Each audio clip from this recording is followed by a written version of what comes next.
tidak bisa dengan cara yang kemarin pelatnas di Turki, bahwa Sintayong bilang kita mau main pendek. Mungkin sprintnya kalah, ya kan? Nah itulah jadi kelebihan Indonesia. Bisa nggak dia menang setengah langkah aja, itu akan terjadi terus. Kenapa Sintayong gagal terus kan gitu? Itu masalah komunikasi.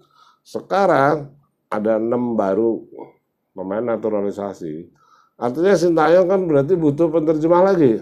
Yang bukan bahasa Korea. Dari Korea ke Inggris, ya kan? Kalau di sekolah nggak ada masalah. Tapi dalam pressing 90 menit, 35 tim.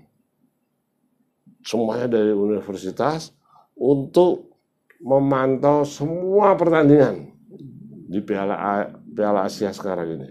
Sementara Ketua Umum PSSI bangga nonton. Kan harusnya salah satu asisten Sintayong ke sana nonton.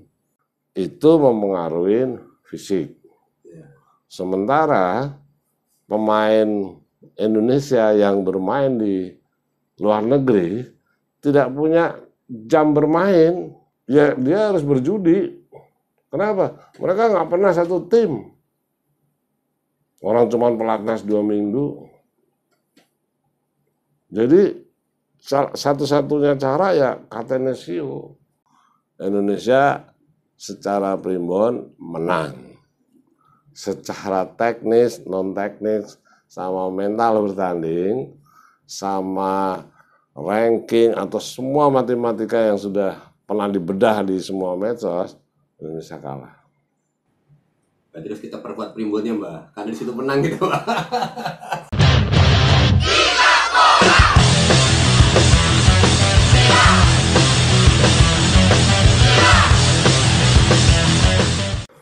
Bravo, Cocomeo Channel.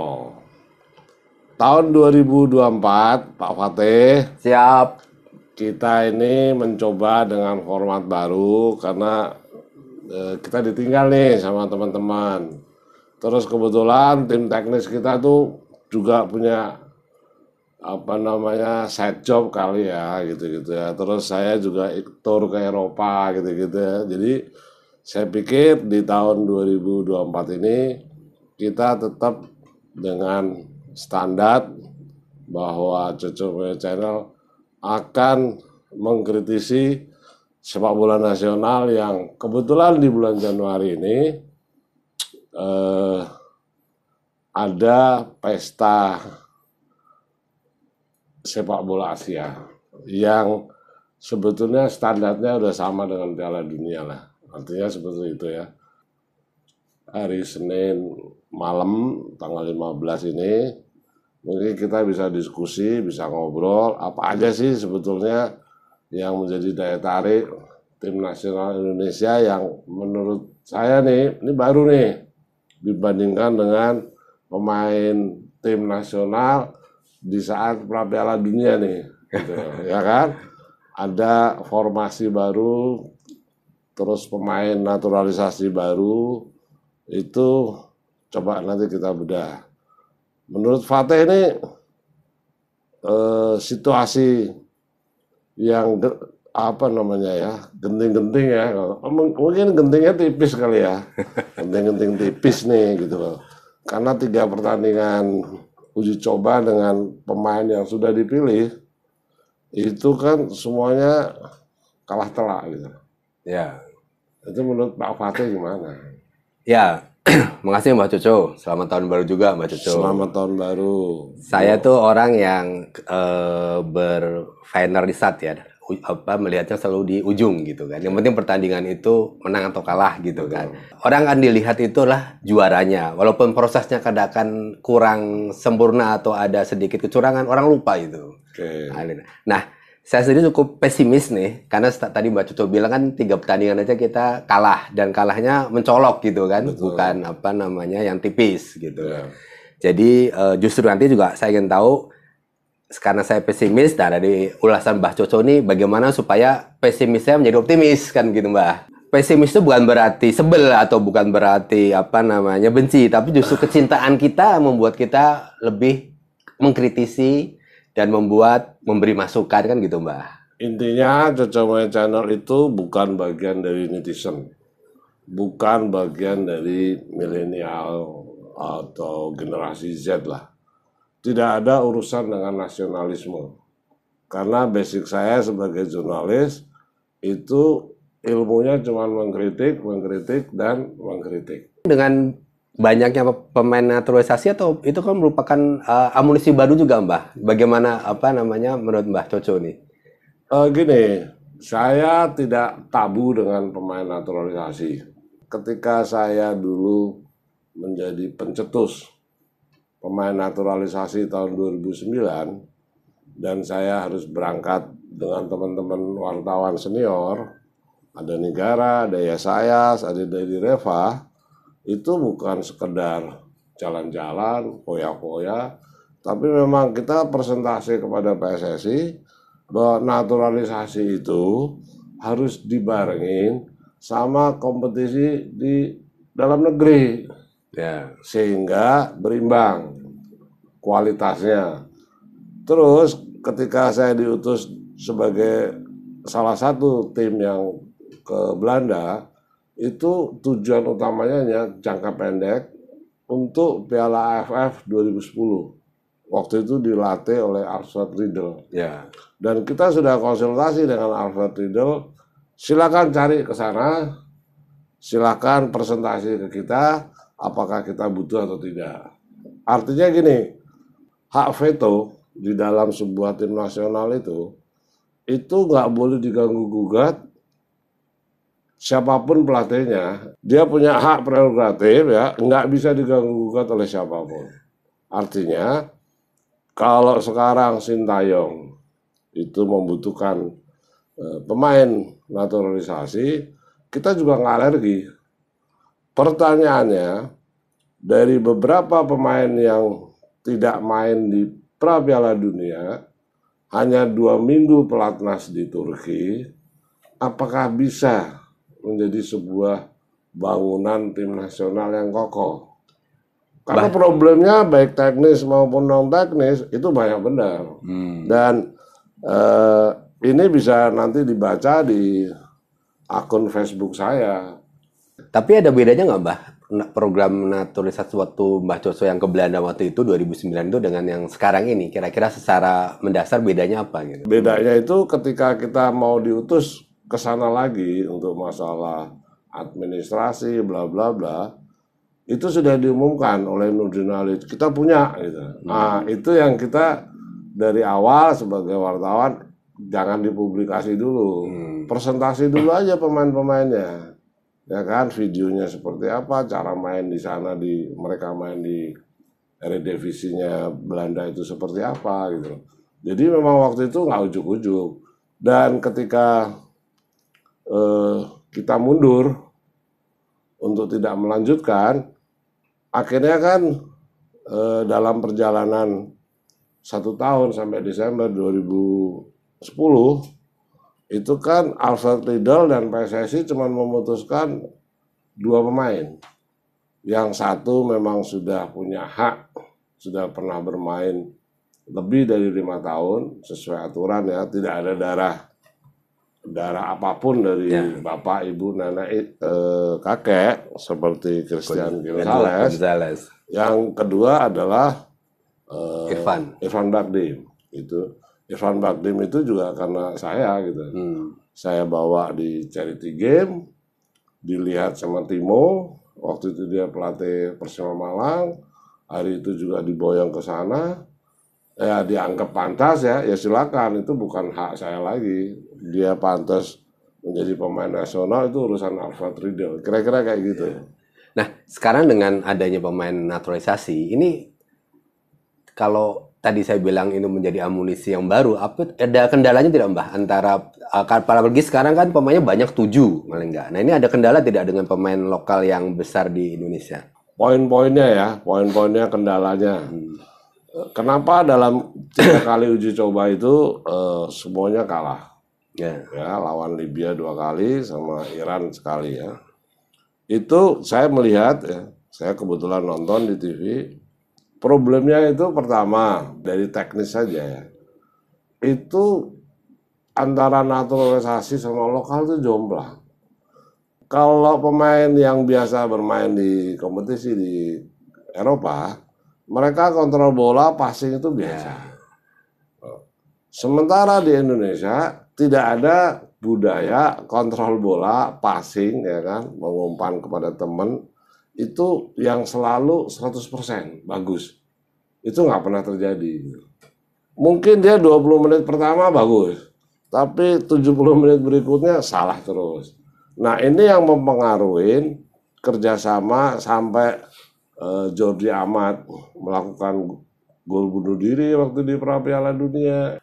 Problemnya Sintayong, ketika belum ada pemain naturalisasi, dia ada yang namanya JJ nih, penerjemah yang dulu anak UI ya, penerjemah dari Korea ke Indonesia. Bagi pemain ya kan, oke, artinya yang dimaksud Sintayong belum tentu benar dicerna sebagai bahasa Indonesia yang dimaksud sama Sintayong. Bisa jadi ada degradasi arti dari JJ ke pemain. Itu akan terjadi terus. Kenapa Sintayong gagal terus kan gitu. Itu masalah komunikasi. Sekarang ada 6 baru pemain naturalisasi. Artinya Sintayong kan berarti butuh penerjemah lagi. Yang bukan bahasa Korea. Dari Korea ke Inggris, ya kan? Kalau di sekolah nggak ada masalah. Tapi dalam pressing 90 menit, di mana posisi sekarang ini Indonesia itu sudah kalah terus, itu masalah. Salah. Ambil contoh lah, pengalaman saya ngobrol sama mantan pemain sepak bola. Saya pernah ngobrol sama Risdianto. Mas Riz, waktu dulu di tim nasional itu ada komunikasi nggak sih? Terus, wah saya selalu diskusi di sela-sela mau makan siang, makan malam, tidur, menjelang tidur, ada workshop, ada diskusi. Itu selalu saya bicara sama pemain-pemain teman-teman saya yang di gelandang. Lu kalau kasih gue jangan bola-bola atas. Gue penakut dan gue nggak jago headingnya. Seperti itu. Makanya Risdianto dikasih bola-bola di pendek gitu lah. Ini juga ada kejadian. Risdianto lagi yang cerita. Risdianto sebelum tim nasional bertanding, di mana Evan Dimas bermain di tim nasional dari sekitar 2004 sampai 2021 ya, masih bisa bermain di situ. Sebelum bermain, Evan Dimas selalu telepon, dia manggil Risdianto Om, kira-kira nanti malam saya harus bermain seperti apa? Selalu jawabannya, jadilah kamu jadi diri sendiri. Kamu nyaman sebagai gelandang penyerang, ya kamu bermain seperti itu. Jangan pernah ke belakang melihat. Nah, sampai sekarang informasinya Evan Dimas gantung sepatu, dia nggak pernah jadi diri sendiri. Kira-kira kan gitu. Nah, ini baru pemain lokal. Bagaimana pemain lokal berkomunikasi dengan pemain naturalisasi? Ini problem yang saya yakin salah satu kelemahan tim nasional Indonesia itu adalah dalam membangun komunikasi. Dan kita nggak perlu bicara tentang Irak lawan Indonesia ini. Indonesia sudah menang berapa kali, persentasinya kalah berapa kali. Itu sudah dikupas sama banyak media. Tadi Mbak kan cerita bahwa dari sisi skill dribbling, segala teknik itu kan berbeda.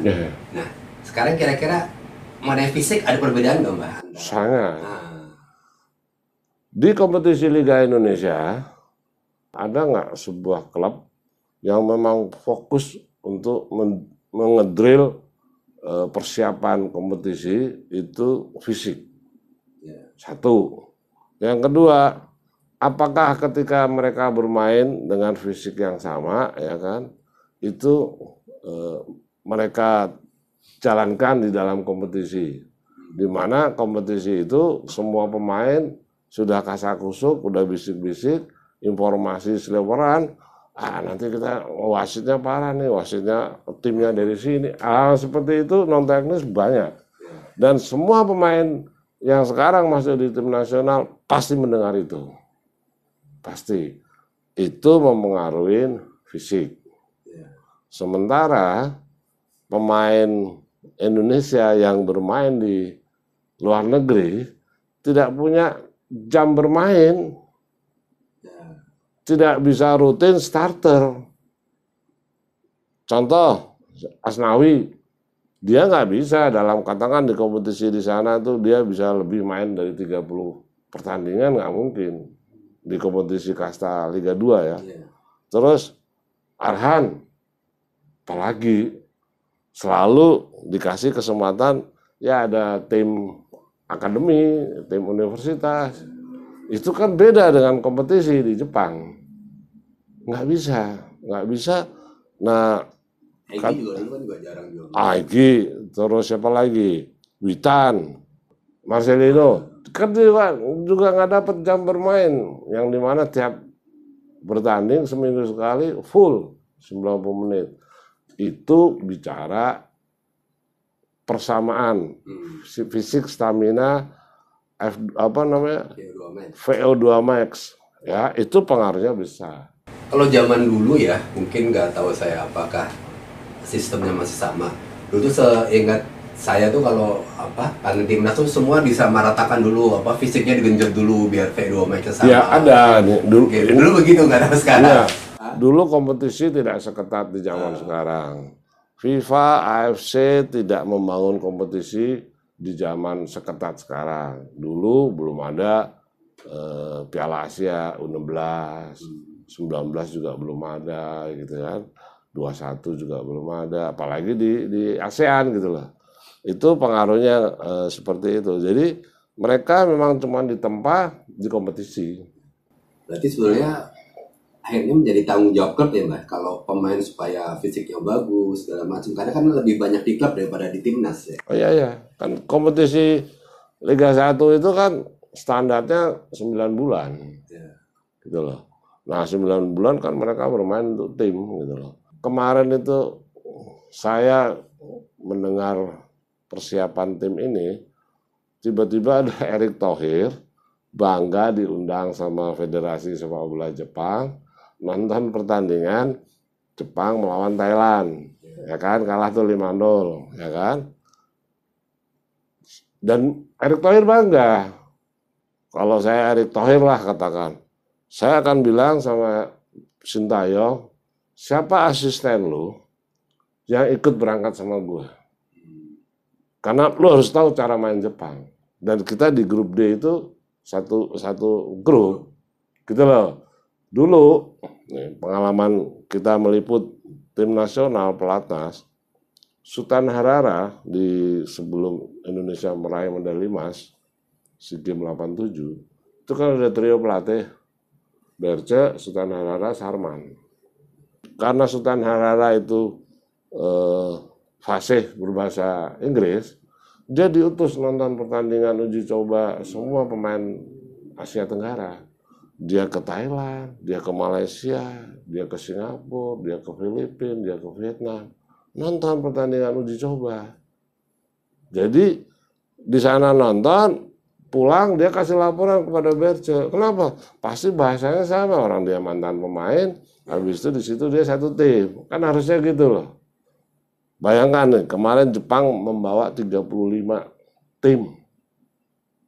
Semuanya dari universitas untuk memantau semua pertandingan di Piala Asia sekarang ini. Untuk mencatat, ya kan, siapa saja, mengapa mereka menang, mengapa mereka kalah dari 23 negara. Ya kan? Sementara Ketua Umum PSSI bangga nonton. Kan harusnya salah satu asisten Sintayong ke sana nonton. Ini loh Jepang kayak gini gitu. Nah ini hal-hal yang apa ya? Yang karena semuanya absurd gitu loh. Nah, dari tadi yang Mbak uraikan ada beberapa kelemahan segala macam. Kira-kira sarannya buat Sintayong apa nih untuk melawan Irak ini dengan formasi bagaimana bisa mengimbangi Irak gitu? Salah satu taktik untuk bisa minimal seri, bahkan bisa menang lawan Irak, itu cuma lewat Catenaccio. Jadi gaya Catenaccio di Inter Milan tahun 63 64 atau diadopsi di Italia tahun 82 dan sekarang secara modern Jose Mourinho itu mengadopsi kan parkir bus gitu loh. Nah, itu membutuhkan disiplin. Ya kan? Pertanyaannya bisa nggak didoktrin? 5 pemain belakang nih. Yang kalau saya lihat nih di dalam Catenaccio atau parkir bus itu harus ada satu komando di posisi libero itu. Sweeper. Jadi harus senior. Saya ngelihat Alkan Bargot bisa memerankan itu. Dia karena masih muda ya, 21 kalau nggak salah. Dia cuman harus didoktrin sama Sintayong, kejam, ya kan, main keras. Sapu bersih. Ya enggak, bukan sapu bersih, efisien. Jadi ketika dia mengawal pemain, dia harus dapat bolanya. Karena dia orang terakhir selain kiper. Nah, di depan libero ya harus ada 3 pemain gelandang. 3 back ya. 3 back 3 gelandang depan. 3 gelandang buat saya gitu. Nah, itu nggak boleh ada pemain Indonesia juga. Kalau ada cuma 1, Rizky Ridho. Kenapa? Dia masih muda. Harus ada pemain naturalisasi. Artinya gini, Sintayong punya tujuan untuk Piala Asia sama Piala Dunia itu kan sebanyak mungkin pemain naturalisasi. Sekarang sudah dikasih 8 nih. Saatnya lawan Irak, semuanya harus turun. Kenapa? Ya dia harus berjudi. Kenapa? Mereka nggak pernah satu tim. Orang cuma pelatnas 2 minggu.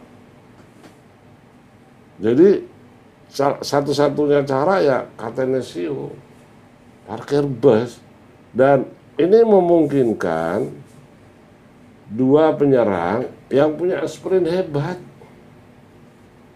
Karena waktu Italia 82 itu dia punya Paolo Rossi.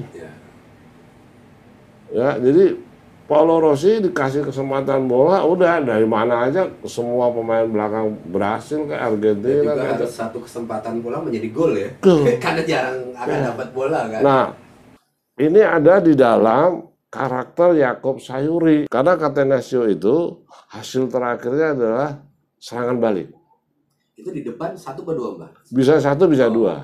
Nah, di Indonesia itu punya 2 yang punya kesempatan mampu membangun counter attack. Itu Yakob Sayuri sama Witan Sulaiman. Saya melihat karena Sadil udah dicoret kan. Nah, Adam Ales yang sekarang dikembalikan lagi di formasi itu cara mainnya juga bisa. Gitu. Dia diuntungkan Adam Ales adalah dia bisa jadi playmaker gitu, atau jadi second striker. Tapi kalau ada satu yang digantung gitu ya dari counter attack itu ya Witan Sulaiman. Nah, cuman dua-duanya dari pemain counter attack ini itu kan semuanya tingginya nggak sampai 100, rata-rata kan 170. Besok itu pemain Irak itu rata-rata 180. Mungkin sprintnya kalah. Ya kan? Nah itulah jadi kelebihan Indonesia. Bisa nggak dia menang setengah langkah aja dalam sprint. Itu yang solusi yang saya ragu-ragu itu bisa dipraktekkan. Tapi yang mendekatin bisa mencuri gol, bisa menahan Irak hanya dengan counter attack. Tidak bisa dengan cara yang kemarin pelatnas di Turki bahwa Sintayong bilang kita mau main pendek. Ya kan, berarti main tiki-taka. Main tiki-taka itu kayak PSIS Semarang atau kayak Barcelona itu nomor 1 untuk bisa melakukan permainan tiki-taka itu fisik. Masuk passing yang akurat. Passing sama kontrol bola yang benar gitu loh. Umpan yang benar, dapat bola bisa langsung di kaki gitu loh. Bukan mental 50 cm, 30 cm nggak boleh. Jadi sepatunya udah kayak lem, kira-kira gitu loh. Nah itu nggak jarang terjadi di rata-rata pemain nasional dari pemain lokal kira-kira gitu. Ya, selain strategi dan teknis tadi, ada lagi nggak Mbah? Misalnya dari sisi hal-hal weton, hari, atau misalnya, ya kan tadi sudah Ya, kan? ya. Kita kan budaya timur kan masih ada hal-hal lain yang mungkin kita bisa gali di situ, misalnya hari legi, pon paing, dan termasuk ke arah yang bahkan pernah teliti waktu itu mengenai jersey timnas juga. Ya, primbon lah ya, primbonnya. Jadi untuk penggemar Coco Channel, analisis kita melihat pertandingan Indonesia lawan Irak besok, secara teknik, secara non teknik, secara teamwork, Indonesia kalah. Tetapi secara primbon gitu kan, weton Jawa, tanggal 15 itu adalah Senin Legi. Karena sudah di atas jam 6 mainnya jam 9, berarti masuk ke paing. Itu Indonesia menang. Oh gitu Pak? Karena dari putih ke merah. Nah, Indonesia secara primbon menang. Secara teknis, non teknis, sama mental bertanding, sama ranking atau semua matematika yang sudah pernah dibedah di semua medsos, Indonesia kalah. Berarti harus kita perkuat primbonnya Mbak, karena di situ menang gitu Mbak. Ya, nggak usah dipercaya. Kita ini kan ngomongnya juga belum tentu benar gitu loh. Ya. Tapi kan ini ada analisanya ada kan? Ada gitu loh. Secara analisis ada. Primbon pun tidak asal nebak kan, ada Betul. pakem-pakemnya. Primbon itu kan ilmu juga. Gitu. Ada Kayak Feng Shui juga ada pakem-pakem primbon juga begitu kan. Nah, intinya seperti itu Pak Fatih. Oke. Baik, penonton Coco Channel, tadi sudah diuraikan oleh Mbah Coco dan juga kita berdiskusi baik dari segi teknis, taktik. Kita agak pesimis kalah dengan Irak, tapi ada sisi yang baik yaitu di non teknis, yaitu di segi primbon, dari segi hari pertandingan, dan dari sisi jersey, itu dimana kita diuntungkan dan diharapkan akan menang. Terserah percaya pada teknis atau percaya non teknis, tapi diingat adalah semua ada hitungannya. Primbon pun non teknis itu juga ada hitungannya. Oke Mbah, kita tutup Mbah. Adios, Coco Channel.